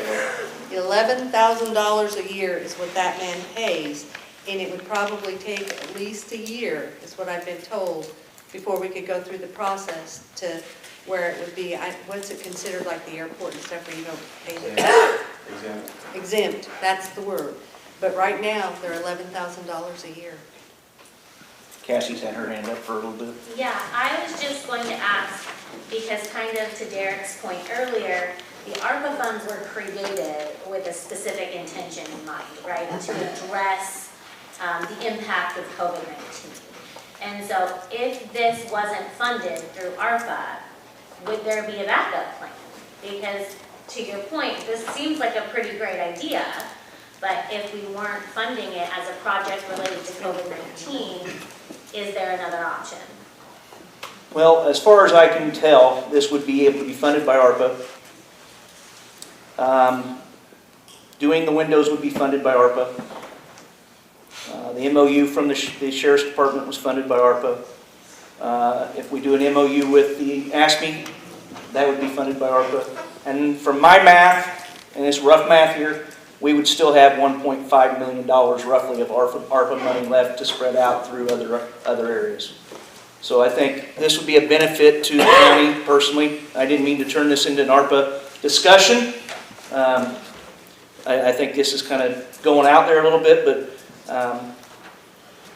last weekend, I think it was, or 2 weekends ago, you guys were extremely busy as a dive team. And our rescue squad, along with the sheriff's department, coroner, along with everybody was involved. Fire departments. Yeah, that shows the importance of this branch of our county that needs. And we're required to have a dive team with. Yes, we are. Yeah. So, so to answer your question, Cassie, there still would be money left over for other things in the community or in the county. I guess I just kind of told you how I felt like we should earmark some of the money.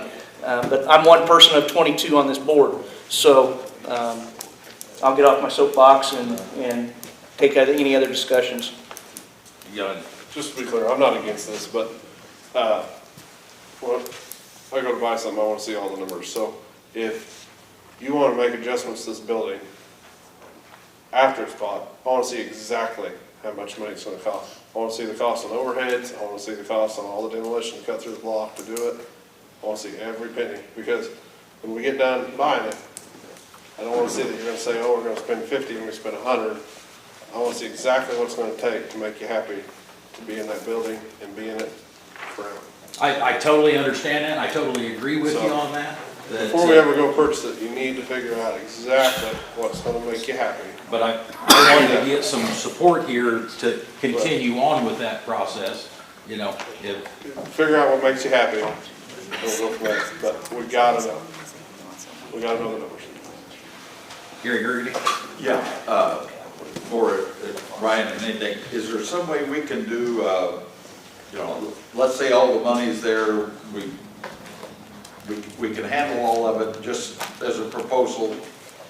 Can we do a check of the board members to get an idea how many people would be in favor of this, if everything, so they at least know somewhat what kind of support would come out of the county board members? I think if we've got several that's not in favor of it, whatever reason, everybody's got their own reasons, but it would be nice if we had some feel as to what kind of support the board would offer on this if everything worked out money-wise and everything. And that's kind of where I'm at, why I wanted to be here, because if I don't have the support, then it doesn't make any sense for me to contact contractors and get those figures, like you're saying, what it's going to cost to do a little bit of remodel and do some admin changes. So, Gary Patterson, do you have a...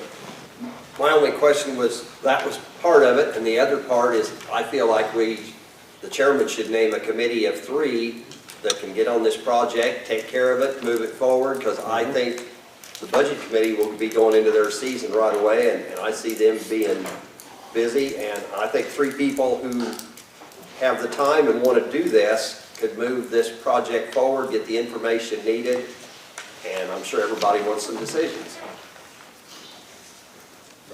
Yes, Bobby?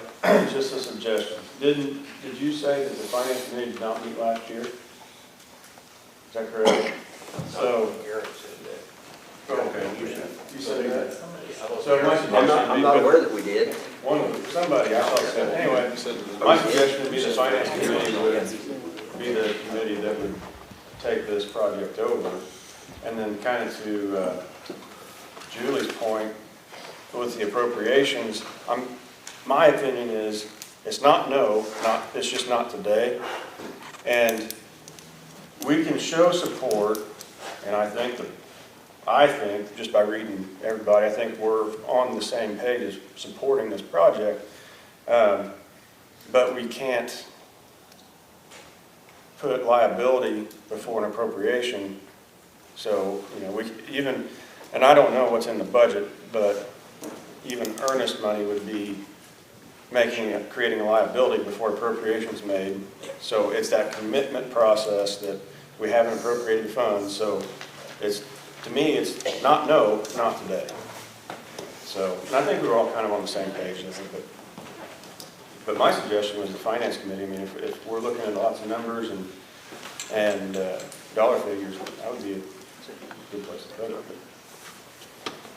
Don? I think Brian's comment earlier is the first thing that needs to be done. We need to have a group of people sit down and figure out exactly how we're going to divide this ARPA money up.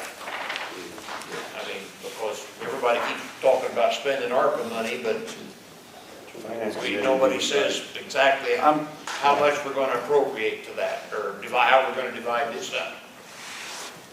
Okay, we've got a board committee sheet here. It's full. I don't know how accurate it is. Can I, it's fairly accurate, but don't knock me here, but who is on the finance committee now? Is Gary? Rod Hyde? Are you still on finance? Legislative. Okay. I don't know about, if I'm on finance, I didn't know. Okay. Larry? You're on it. Gary, was you on it? Yep. And then there's one here on this one, just said a vacancy, and I don't have that on my phone. I've got all the committees on my computer at home. I can't answer that. Bobby Norman's on it, and Larry Lynn's, Gary Patterson, Gary Buchaney, and Rod Hyde. Would you guys be willing to take on to this challenge as a committee? Are we talking about the ARPA or are we talking about the building? Both. I would be in favor of it. You chair that. Okay, then we have a committee that is going to be in charge of ARPA and looking into this building. Hopefully you can get together sometime this next month and report back to us with some progress. Does that work for the rest of this committee, I guess? Okay, I see head shaking. If I got a chairman, I call a meeting. All right. Based on the order of business change. All right. Thank you, Austin. You got anything else? Any other questions, don't hesitate to reach out to me. If I know the answer, I'll give it to you. If I don't know the answer, I'll find out for you. I'm going to leave you with this, that this building is, the dive team resides in a space owned by SCCS. EMA, of course, in the visitor center that by SCCS. This gives us an opportunity to have a permanent home. At any point in time, SCCS could say, we need that space for something else. So this gives us a permanent home. Thank you for your time. Any committee reports?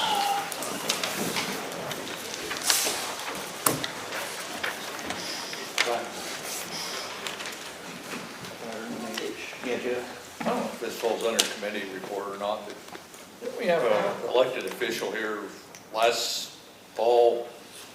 There's an accusation made about fraud. What's ever become of that? Which one was that? Involved one of the former employees. Well, if you're talking about the insurance committee, the insurance when somebody was supposedly frauded, is that what you're talking about? Yes. Well, I think the remedy was we actually owed that gentleman $8,300 and some is what we had to write a check in for. So. This individual's been paid then? Yes, he has. Yes. Thank you. Any committee reports? Brian. Oh, sorry, Don. Building committee, I guess if people use the elevator, I guess it's all fixed. I understand it works real well, so. But you're not right in that. So, I still walk. Like I said, I've never stepped foot in it myself, so. I brought it up tonight, it worked just fine. All right. The rescue squad had 4 calls and I believe 1 training on my committee.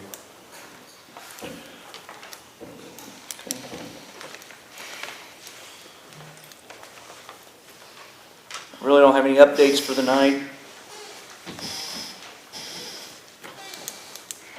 Committee, appointments for committees, Cooperative Extension, myself, Jesse Durbin, and Gary Gergany were the 3 that are currently on it. I guess if somebody would like to volunteer to take my spot, I would not be against that. I don't see any volunteers. So. When does that committee meet? It has not met very much in the last 2 years because of I've been begging to COVID. get on any kind of committee, so whatever. You're on airport. They usually I meet, told you they I can meet, can't they do can that. meet, they have met during the day. That's fine. They have met in the evenings. It's usually in Mattoon.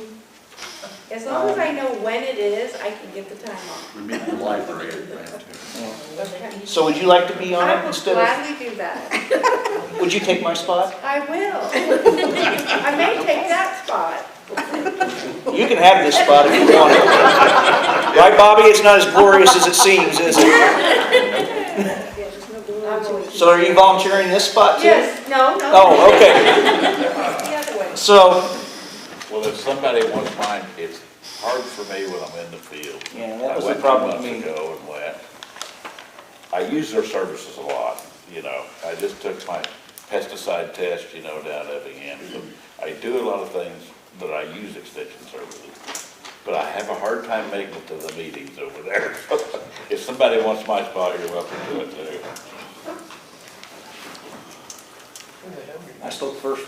Yes, library at Mattoon, the last one, I had to ask Gary, I think he goes to all of them. I have 10 years, I've been the lone ranger at the extension meetings. I don't know if you're getting any volunteers, Jesse. Oh. So we got Edwards, Durbin, and Durgany. Do I have a motion?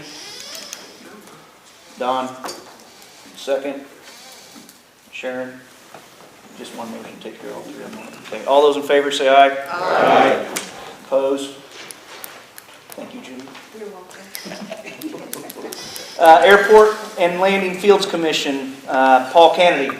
Do I have a motion? Barb, second Jeff. Any discussion? All those in favor say aye. Aye. Opposed? Siegel Fire, George, no, I'm gonna butcher. Nuxel. Okay, yep. Trustee for 3-year term by resolution. Motion? So moved. Bobby, second. Cassie, all those in favor? Aye. Opposed? Shelbyville Fire, Paul Bennett, trustee for a 3-year term by resolution. Motion. Jesse, second. David, all those in favor? Aye. Opposed? Tower Hill Fire, Brad Rowley, trustee for 3-year term by resolution. Motion. Yes, yes. Second. Bobby, Yeah. all those in favor? Aye. Opposed? Moikwa Fire, Robert Vadauer, trustee for a 3-year term. Oh, you skipped one. Oh, did I? Okay. Sorry. Tim Bennett, trustee for 3-year term by resolution. Yes. Gary, second. Second. Bobby, all those in favor? Aye. See, I got my check mark ahead of my thoughts.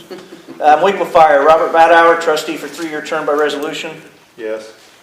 Rod, second. All those in favor? Aye. Opposed? EMA Committee, Teresa Bain. Motion. Second. Second. All those in favor? Aye. Opposed? Mental Health 708 Board, David Pruitt, replace Jim Bollinger. Motion? Barb? Second, Jesse. All those in favor say aye. Aye. Opposed? I have no correspondence. I would take a, Did you get that one? it has been marked off on my list, Oh, okay. so. I'll make a motion to pay it. We got a motion to pay the bills. Is there a second? I'll second. Bobby? Any discussion? Sharon? When I was looking through the bills, what I noticed is each department apparently, like I was looking at the computer and office supplies, and apparently each department can use whatever company they want. And in the bills I looked at, there was there's 6 different computer companies or office supply places we use. Is that something going forward? Maybe we need to look look at having selected companies that the entire county works with? Yes. So, to answer your question, that's part of internal controls. That is specifically in their statutes as internal controls, and they can procure their supplies however they see fit within their budget. So, great answer. Any other discussion? Roll call? Kenny Barr. Yes. Barbara Bennett. Mark Bennett. Yes. Teresa Bain. Yes. Brian Kaufman. Yes. Cassie Cox. Yes. Dennis Sturdivich. Yes. Jesse Durbin. Yes. Julie Edwards. Yes. Gary Gergany. Yes. Rod Height. Yes. Matt Kessler. Yes. Sharon Ogman. Yes. Bobby Warman. Yes. Gary Patterson. Yes. Gary Piercy. Robert Simpson. Jeff Slifer. Yes. David Switz. Yep. Don Tate. Yes. Lynn Williams. Yes. Motion carries unanimously. Bobby, you had something? Yeah, on the zoning board of appeals, is that a person we're looking for from a certain area? Is there a district that, I mean, I think just anywhere. I can't answer that either. Trying to get one from that side of the county. What are you looking at, northwest side? West. west side? Okay, I was just curious. I thought I've spoken to the individuals this week, and they're ready back to it. Oh. Okay, thanks, Troy. Motion adjourned? So moved. Second? Don? All those in favor? Aye. Opposed? I tackle you.